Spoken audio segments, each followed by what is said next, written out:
र सरकारको बारेमा छलफल गर्दैछौँ। सबभन्दा पहिला त म कोभिड-19 को दोस्रो लहरको कारण मृत्युवरण गरेका सम्पूर्ण मृतकहरूप्रति हार्दिक श्रद्धासुमन प्रकट गर्न चाहन्छु। सबै संक्रमित नागरिकहरूको शीघ्र स्वास्थ्य लाभको कामना गर्न चाहन्छु र सुरुदेखि कोभिड-19 महामारीको सुरुवात भएदेखि नै यो महामारीका विरुद्ध लड्नको लागि देशका सबै राजनीतिक शक्ति, नागरिक समाज, पत्रकार, बुद्धिजीवी र सबै स्तरका सरकारहरूको एउटा समन्वय गर्ने संरचना चाहिन्छ र सामूहिक प्रतिवादबाट मात्रै यो महामारीको सामना गर्न सकिन्छ भनेर मैले 1.5 वर्ष अगाडि राखेको प्रस्तावलाई स्मरण गर्दै फेरि एकचोटि यो दोस्रो लहर जो अझ तीव्र गतिमा, अझ भयावह रूपमा अगाडि बढेको छ, यसको सामना गर्न देशका सबै शक्तिहरूको समन्वयको निम्ति सबैसँग अपिल गर्न चाहन्छु र आफ्नो तर्फबाट त्यसमा पूर्ण सहयोग रहने प्रतिबद्धता व्यक्त गर्न चाहन्छु। यति भनिसकेपछि हामी अहिले यो अधिवेशनमा उपस्थित भएका छौँ। सरकारको तर्फबाट भर्खरै प्रधानमन्त्रीजीले विश्वासको मतको निम्ति आग्रह गर्नुभएको छ सदनको अगाडि। अघि यहाँ प्रस्तुत पनि भयो। मलाई लाग्छ प्रधानमन्त्रीजीलाई राम्रोसँग थाहा छ कि यो सदनले उहाँलाई विश्वासको मत दिँदैन। यो कुरा मलाई विश्वास छ प्रधानमन्त्रीजीले राम्रोसँग बुझ्नु भएको छ। बुझ्दा बुझ्दै पनि उहाँले विश्वासको मतको निम्ति भनेर अपिल गर्नुभएको छ। यो उहाँको एउटा लोकतान्त्रिक अधिकार भित्रकै कुरा भएको हुनाले प्रधानमन्त्रीजीको अपिललाई त म एउटा लोकतान्त्रिक अधिकारको निम्ति सम्मान नै गर्न चाहन्छु। तर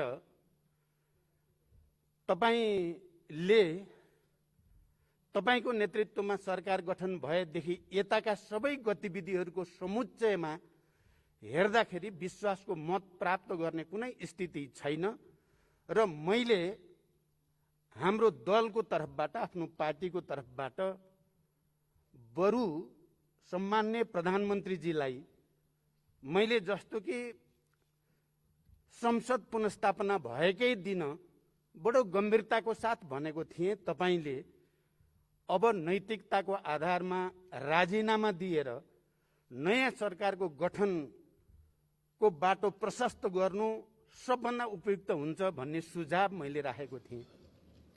म आज यो सम्मानित सदन अगाडि पनि सम्माननीय प्रधानमन्त्रीजीलाई मैले हिजो बहस गर्दा भनेको थिएँ, एनफ इज एनफ। तपाईले अहिले पनि राजीनामा दिएर नयाँ सरकार गठनको निम्ति बाटो प्रशस्त गरिदिनु नै लोकतान्त्रिक मूल्य मान्यता, संविधानको मर्म भावना अनुकूल हुन्छ भनेर म तपाईलाई सुझाव राख्न चाहन्छु।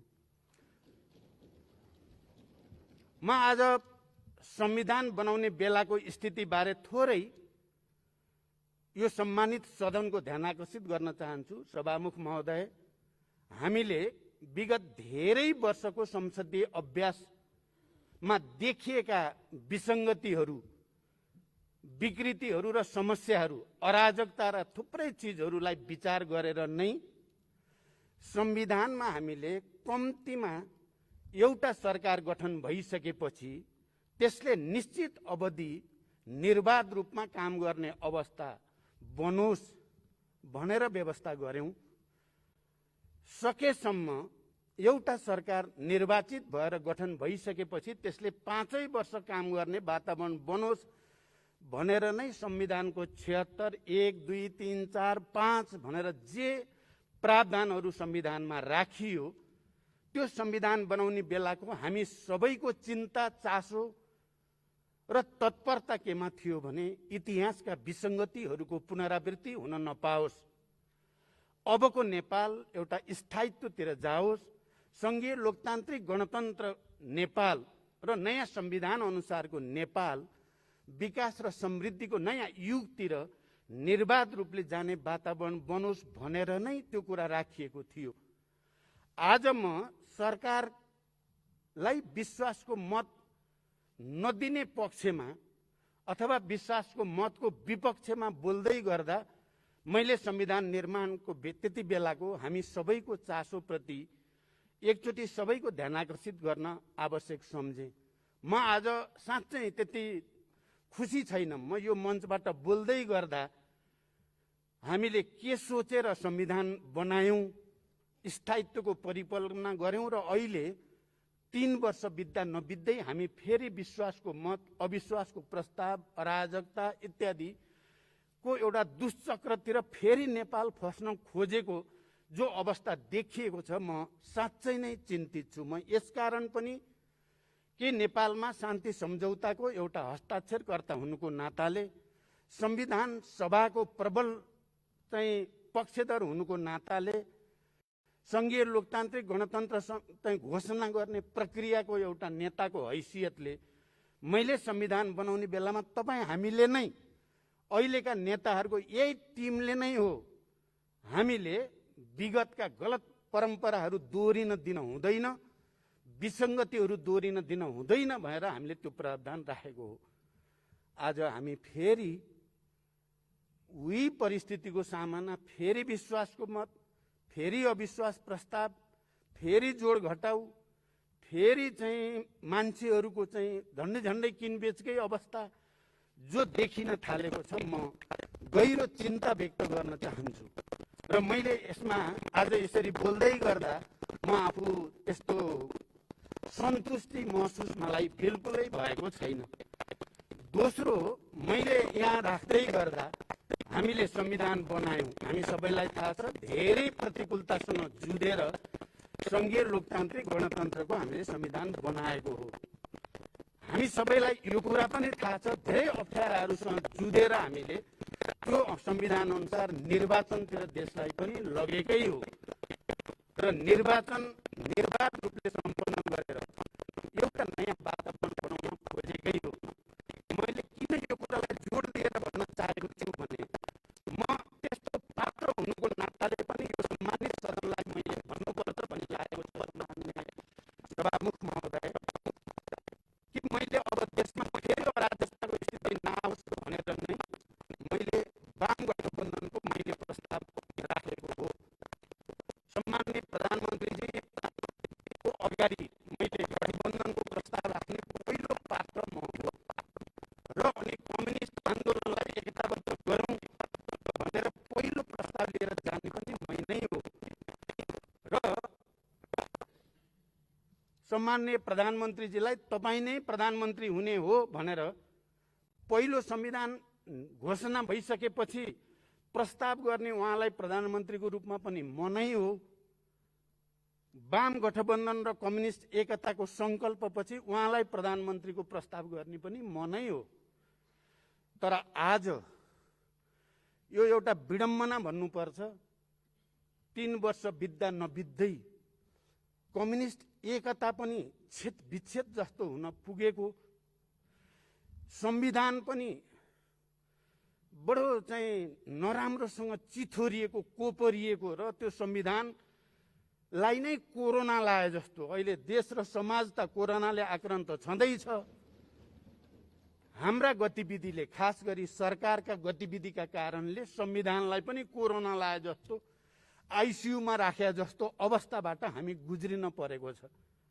मैले त्यो पात्रको हैसियतले मैले यो सम्मानित सदन समक्ष एकचोटि हामी सबैले गम्भीर रूपले विचार गरौँ, यसको निम्ति प्रमुख जिम्मेवार को? प्रधानमन्त्रीजीले अहिले धेरै सकारात्मक कुरा पनि आफ्नो नेतृत्वमा भएको कुरा राख्नुभयो, त्यसको फेयरिस्टतिर त म जान चाहन्न। तर आज देशमा जुन सङ्कटहरू देखा परेको छ, संविधानमाथि सङ्कट, राष्ट्रिय स्वाधीनता माथिका समस्याहरू, लोकतान्त्रिक प्रणालीमा सङ्कट, कम्युनिस्ट आन्दोलनमा सङ्कट, एकताको एउटा महान र असाधारण पहल कदमीमा सङ्कट, मुख्य रूपमा कसको कारणले आयो प्रधानमन्त्रीजी? के तपाईँ छातीमा हात राखेर आत्मसमीक्षा गर्न तयार हुनुहुन्छ?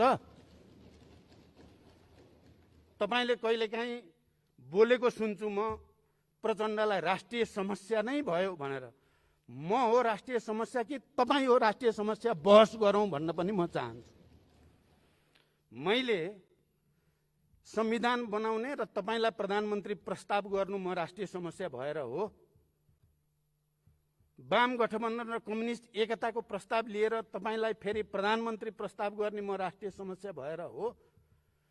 मैले तपाईसँग पार्टीभित्र बहस गर्दा कहिले तपाईको कुन कार्यक्रमलाई मैले कहाँनिर व्यवधान गरेँ तपाईले ठोस रूपमा कुनै जवाफ दिन सक्नुहुन्छ?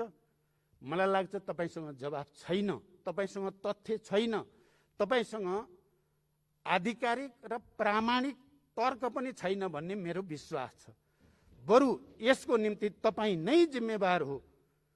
तपाईले वाम गठबन्धन र कम्युनिस्ट एकताको पछाडिको राजनीतिक स्थायित्व, विकास र समृद्धिको हाम्रो सपनालाई तपाईले डे वानदेखि नै टुङ्गाउनेतिर लाग्नुभयो भन्ने मेरो आरोप छ तपाईमाथि।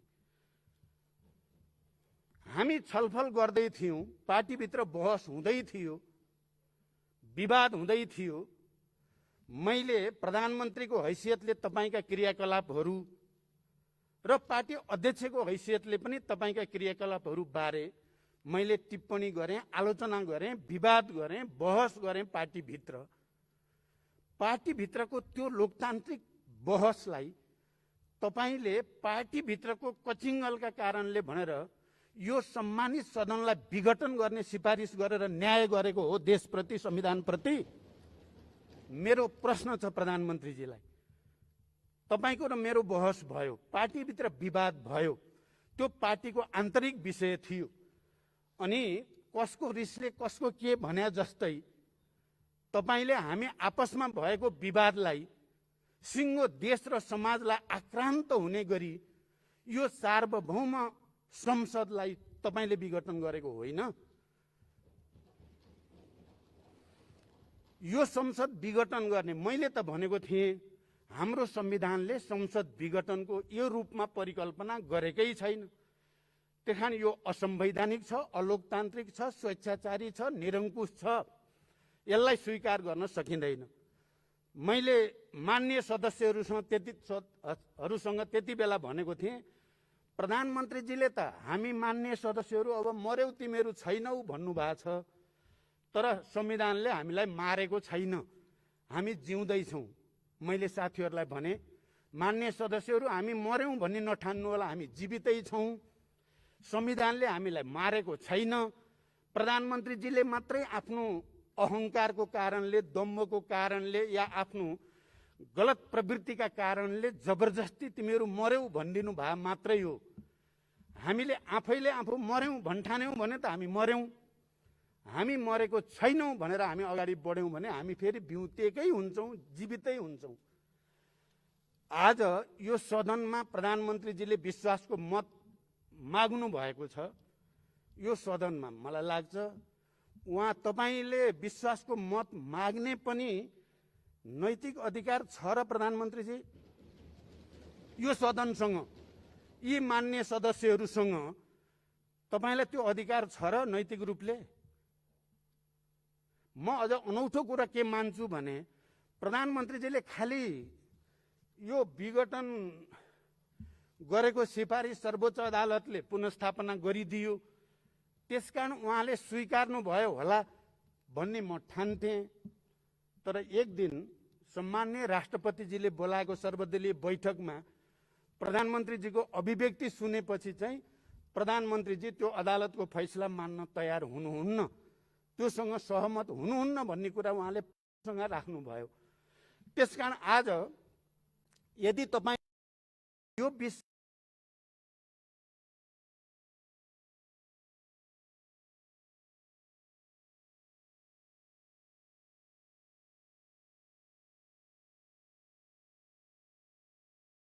त होइन, जनताले प्रश्न गरेका छन्, तपाईमाथि आशंका गरेका छन्, कहीँ कतै तपाईँ फेरि यो विघटनको पक्षधर भएको हुनाले त्यही विघटनको बाटो बनाउनको निम्ति तपाईँ यो विश्वासको मत लिने काम गर्नुभएको त होइन। म एक दुईटा प्रश्न यो सम्मानित सदन समक्ष राख्न चाहन्छु। सभामुख महोदय, यदि प्रधानमन्त्रीजीले इमान्दारिता साथ र जिम्मेवारी पूर्वक नै विश्वासको मत लिन चाहेको हुन्थ्यो भने जति बेला अदालतले हामी दुई पार्टीलाई अलग अलग बनाइदियो, देन एन्ड देयर तुरुन्तै उहाँले 30 दिनभित्र विश्वासको मत लिन जानु पर्थ्यो। सही कुरा, लोकतान्त्रिक कुरा त्यही नै हुन्थ्यो। किनकि 76 को 2 मा सरकार गइसकेपछि, 76 को 2 को सरकार भन्ने बनाइसकेपछि 2 अनुसारको सरकारलाई माओवादी केन्द्रले समर्थन गरेकै थिएन। गरेकै हुन्थ्यो भने पनि तपाईँ विश्वासको मतमा त जानै पर्थ्यो। किनकि तपाईँ 76-1 बाट 76-2 को प्रधानमन्त्री भइसकेपछि तपाईँ विश्वासको मत लिन जानु पर्ने ठाउँमा तपाईले के भनिराख्नुभयो भने समर्थन फिर्ता किन नलिएको, समर्थन फिर्ता किन नलिएको भनिराख्नुभयो।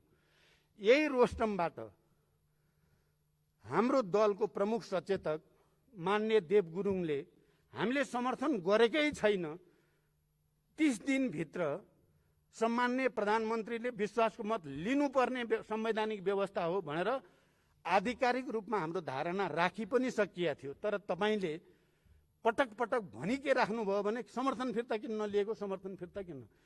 तपाईले समर्थन छिटो फिर्ता लिइदिएदेखि तपाईँ फेरि यसलाई विघटन गर्नुहुन्छ कि भन्ने डरले हामीले समर्थनलाई रोकेर राखेको मात्रै हो। तपाईलाई यो कुरो राम्रोसँग थाहा छ, यहाँ कुनै जाल झेलको कुरा होइन, सिधा सिधा कुरा छ। तर अब खोइ अहिले के महसुस गर्नुभयो तपाईले र विश्वासको मत लिन अगाडि आउनुभयो अनि हामीले पनि जे यथार्थ हो त्यो कुरा भन्यौं र हाम्रो समर्थन नरहेको कुराको जानकारी हामीले संसद सचिवालयलाई गराएका छौं।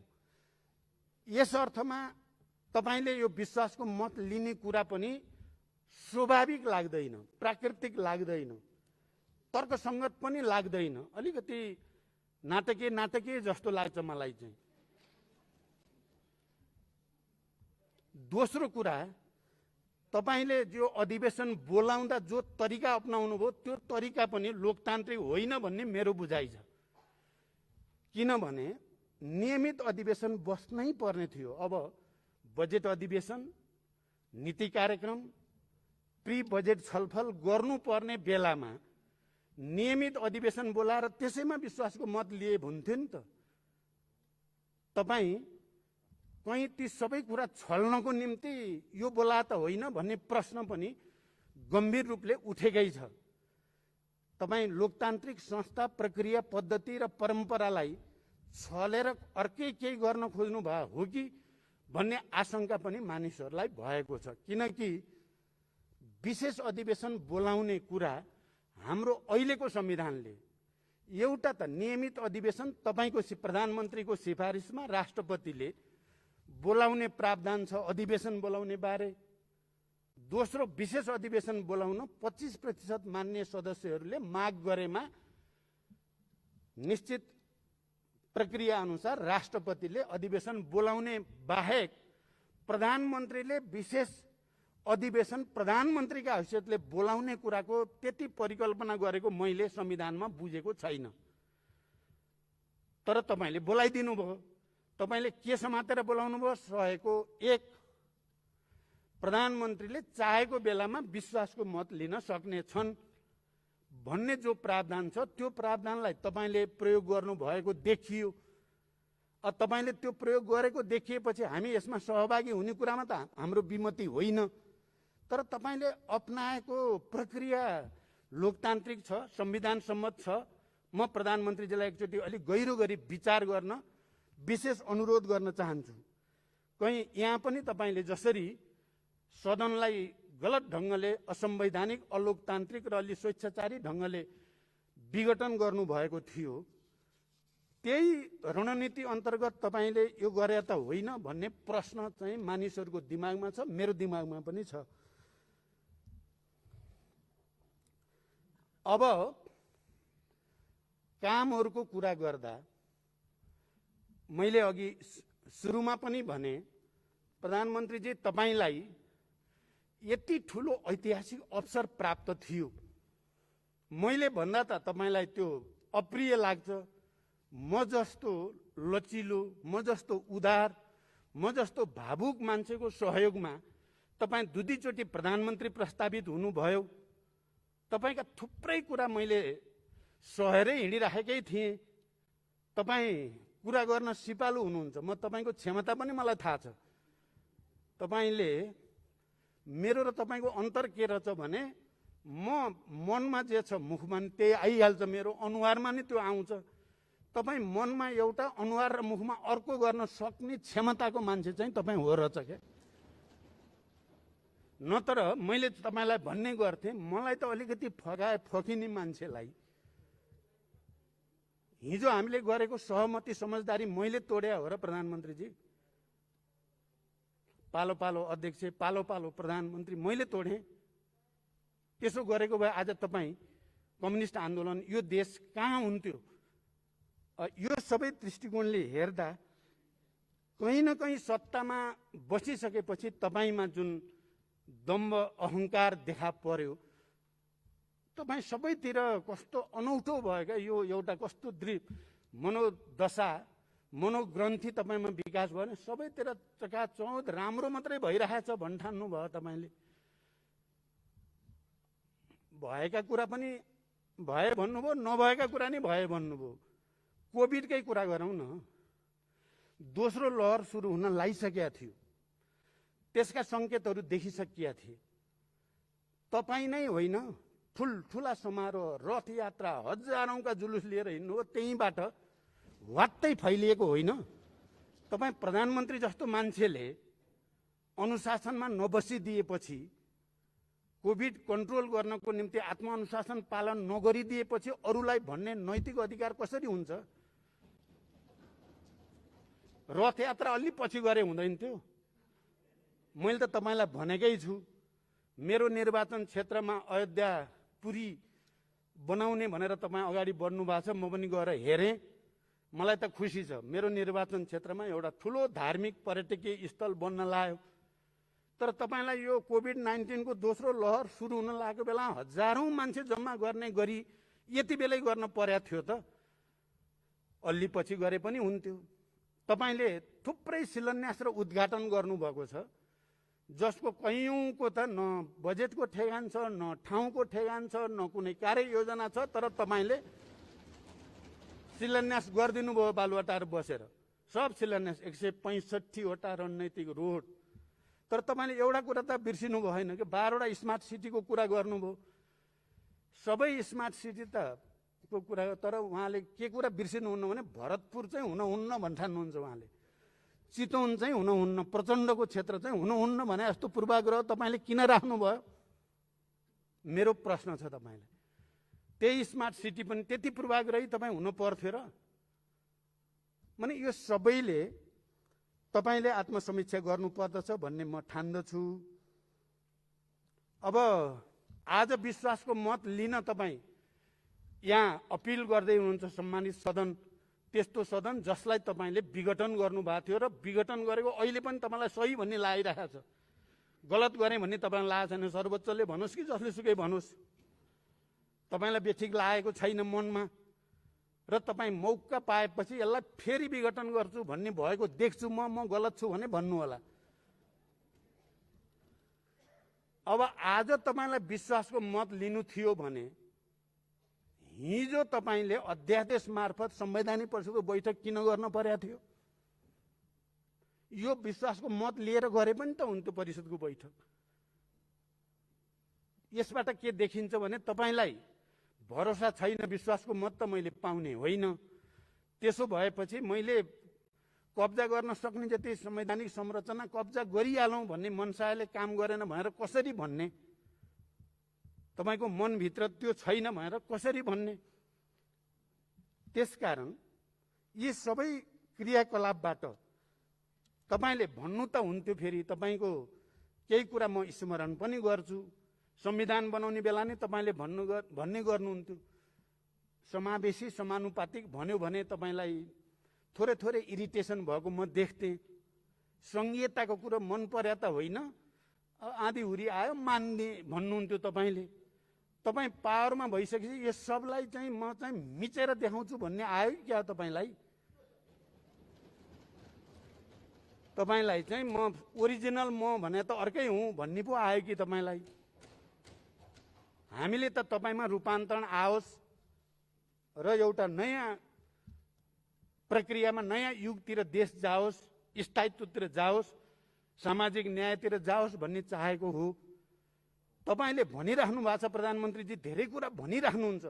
हरेक पटक यति झुलुङ्गे पुल, यतिवटा पुल, यति किलोमिटर बाटो, यति चाहिँ स्वास्थ्य सामग्री, यति डिजिटलाइजेसन, यति चाहिँ गरेँ भन्नुहुन्छ। तर फिल्डमा जनताले त्यो महसुस गर्दैनन्, त्यस्तो गरेका छैनन्। बरु कोभिड लागेपछि पनि स्वास्थ्य सामग्रीमा भ्रष्टाचार भएकै कुरो खालि कसैले तपाईँलाई आरोप लगाएको मात्रै कुरा होइन यो। अब तपाईँ नै हो पनि म भन्दिनँ, मैले त्यसरी पनि भनेको छैन।